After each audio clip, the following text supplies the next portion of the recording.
Good morning, students. Welcome to our e-learning class. How are you, everyone? I hope you all are fine and healthy. Now let's start our class.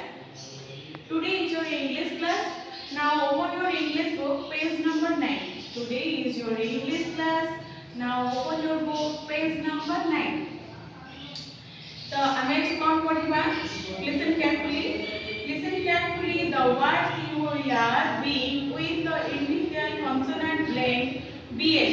image count करबा ना BL blend करिबिनी किछि word देखिबा. Think some other similar words. BL सहित similar words रे किछि लिखिबा. Say them aloud with yourself.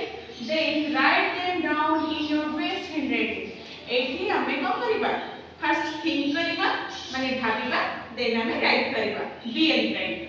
देखो consonant blend BL words. ठीक अछि. BL blend करी लिखिबा. BLUE blue.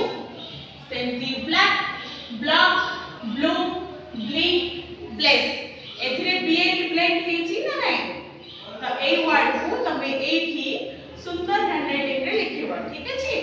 Then next, your uncle sent you a gift on your birthday. Write a letter to him thanking for the gift. तम uncle तम birthday रे किछि gift दैछन्ती तमे ताको thank you दबा पई ताको गोटे लेटर लिखिबा. ठीक अछि. कोन लिखिबो ना फर्स्ट लिखाइ देखो 17 सेप्टेम्बर 20 लिखाइ छी. हम सेठी लिखिबा 26. Dear uncle, thanks for your lovely gift. I liked it very much. It was very kind of you to send me such a nice present on my birthday. I will take good care of it. Thank you so much, uncle. Your lovely, your name. एठी तमे तम निज ना लिखिबो. ठीक अछि. तो a word को करी तमे बुक रे करिवो. ठीक अछि. ए वर्ड को बुक रे करी तम जो कप्युअर बुक अछि सेथे सेंड करा. मु तार answer doji. Then thank you everyone. Have a nice day.